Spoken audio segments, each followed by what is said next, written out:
En passant sur Twitter, j'ai vu le post du créateur de Laravel. Laravel Boost 2.0 est sorti et j'aimerais qu'on les teste ensemble. Salut, bienvenue dans cette nouvelle vidéo. Ensemble, on va essayer Laravel Boost 2.0, comment il fonctionne, quelles sont les nouveautés qui ont été apportées.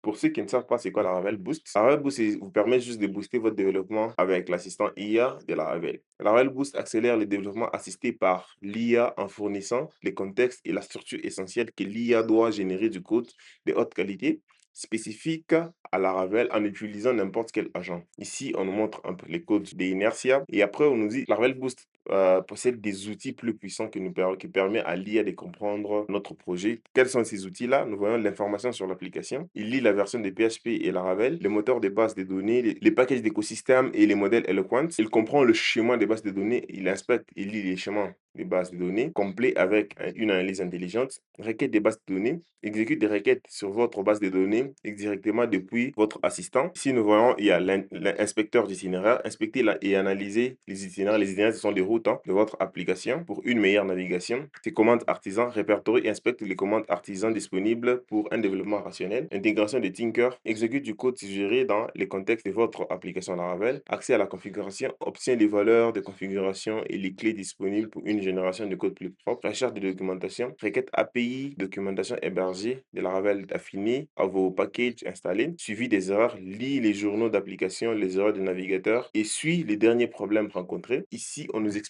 ce que Laravel Boost peut comprendre et ce qu'il peut ajouter comme un plus dans notre projet. Et après, on nous explique comment est-ce que nous pouvons configurer Laravel Boost. Premièrement, vous pouvez commencer par installer les packages. Pour l'installer, c'est simple, c'est la commande. Moi, je l'ai déjà installé sur ma machine. Je vous montre juste comment installer le package. C'est Composer, Require, Laravel Boost. Je vais tirer Dev. Une fois exécuté la commande, tout est OK. Moi, je l'ai déjà fait chez moi. Nous revenons sur la documentation. Et après, nous tapons la commande PHP Artisan Boost Install.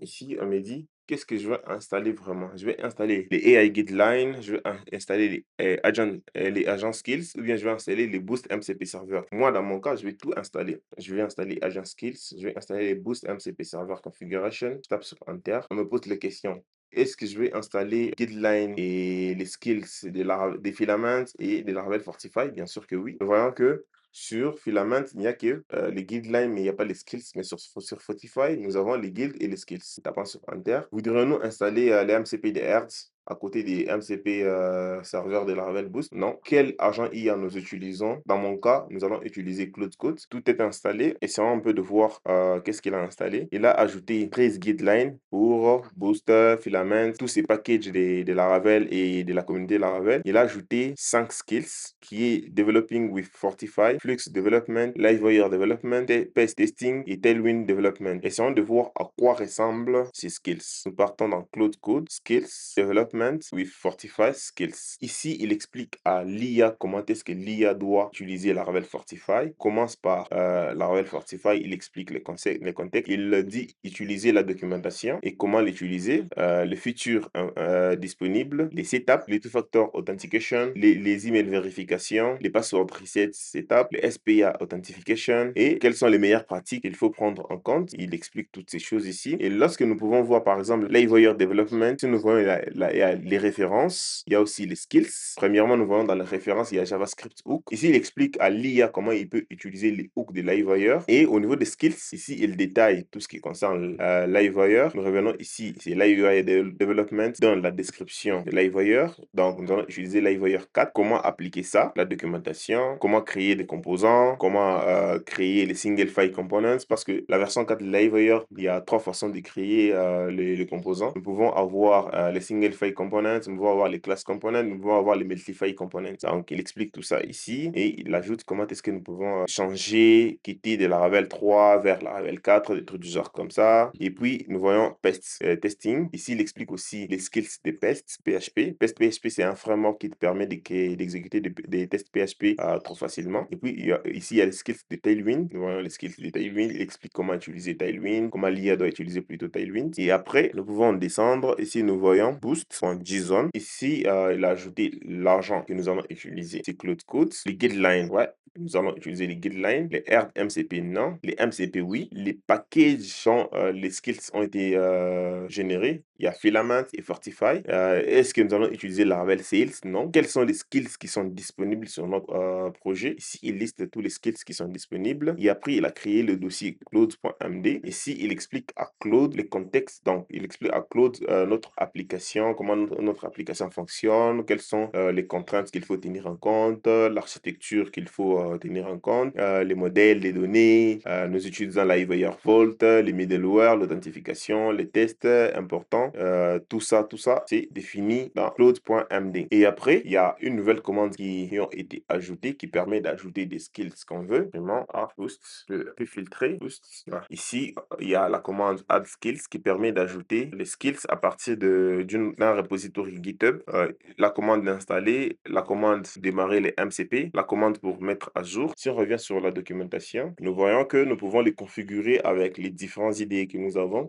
Donc, ça, c'est la troisième étape. Nous pouvons les configurer avec PHP Storm, avec VS Code, avec Cursor, avec Claude Code, avec Codex, avec Gemini. Mais dans notre cas, nous allons utiliser Claude Code. Je vais cliquer sur Claude Code. Et pour configurer avec Claude Code, donc, il suffit juste que j'écoute cette commande. Je reviens sur mon terminal, je viens à ce niveau, tape la commande. Moi, je l'ai déjà fait, c'est juste pour vous expliquer comment est-ce que cela fonctionne. Il me dit directement que les MCP existent déjà, tout est OK. Allez sur Claude Code, je l'ai déjà démarré ici. Nous pouvons lui poser des questions pour comprendre d'abord les contextes de notre projet. Tu pourrais me dire d'abord qui fait exactement le projet. Je vais changer qui fait exactement le projet. Là, il est en train d'analyser et nous pouvons voir les résultats. Le projet est un système de gestion des demandes et transferts bancaires à l'importation pour une banque africaine, une banque en Afrique centrale. Donc, vous comprenez directement, il comprend le contexte de notre projet, il nous dit les stacks que nous utilisons, quels sont les quoi, la documentation, la gestion du documentaire, les checklist documents, upload de vérification. Puis lui poser encore une deuxième question en lui disant quel est le modèle qui contient beaucoup plus de données enregistrées. Là, il démarre la vérification des tables, donc il va utiliser les MCP qui permet de communiquer avec la base de données. Il nous dit que nous utilisons SQLite, nous utilisons Filament 5, nous utilisons Laravel Fortify, nous utilisons Livewire 4, Alpine, Tailwind V4 et nous utilisons Laravel 12 et PHP 8.4. Là, il démarre la vérification pour interroger la base de données et nous dire combien de valeurs, quel est le modèle qui contient beaucoup plus de données par rapport aux autres modèles. Nous allons voir le résultat après. Là, je vois que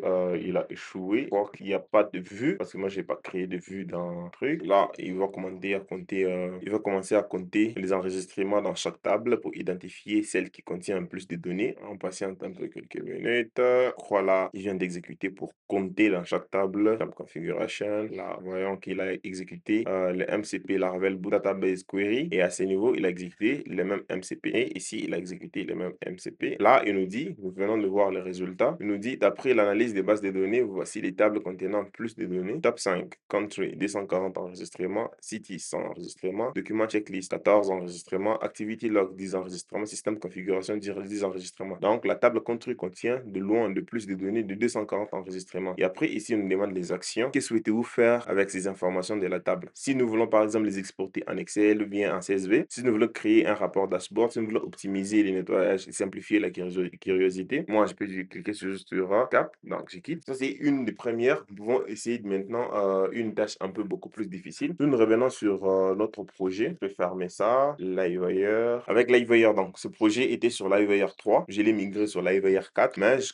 continue toujours à utiliser les classes components. Or que si je pars dans ma configuration Livewire, vous voyez que j'utilise les single file components. Donc, je peux demander à Claude Code de convertir ces composants en un composant en single file component. Essayons de voir le résultat. Dans mon projet, j'ai un composant Livewire. Je lui donne le composant pour plus de contexte, c'est login. J'aimerais convertir ce composant en un composant single file component comme le suggère la version 4 de Livewire. Ok, j'aimerais convertir ce composant en un composant single file component comme le suggère la version 4 de Livewire. Clique sur Enter. Essayons de voir s'il va parvenir à créer un composant en single file component. Je vais vous aider à convertir le composant login en un single file component SVF version 4. Laissez-moi d'abord explorer le code existant. Là, il explore le code existant. Essayons de voir s'il va parvenir à faire ce dont on lui a demandé. Là, moi, je peux aller prendre quelque chose et puis je vais revenir pour pour essayer de voir ce que Claude Code a fait. Là, vous voyez que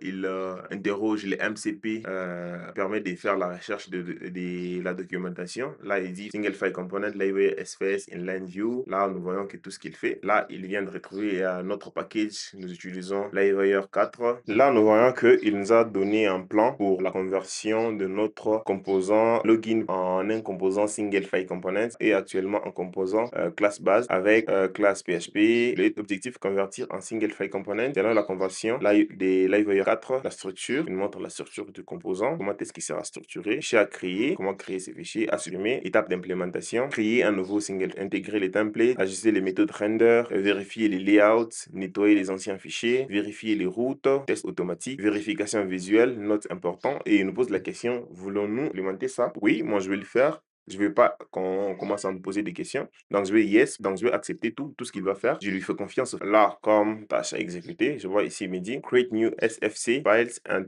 là, je vois déjà les tâches à exécuter. C'est create the new the SFC file at resource views component out login.play.php. Nous voyons que la version Livewire 4, ils ont ajouté un emoji flash. C'est un fichier utiliser le préfixe emoji. Donc, nous voyons déjà la conversion de tout ce qu'il est en train de faire. Déjà avec l'autre code, donc ça peut aller plus rapidement. Vous voyez l'avantage qu'apporte Laravel Boost dans notre façon de travailler avec Laravel. Donc, il comprend le contexte, il comprend ce que nous voulons faire. Il analyse, il lit la documentation pour nous. Mais cela n'exclut pas qu'un développeur doit lire la documentation. Il lit la documentation pour nous et au final, il nous donne un code qui correspond exactement à nos besoins. Avec l'IA, nous constatons que le développeur n'a plus beaucoup de boulot.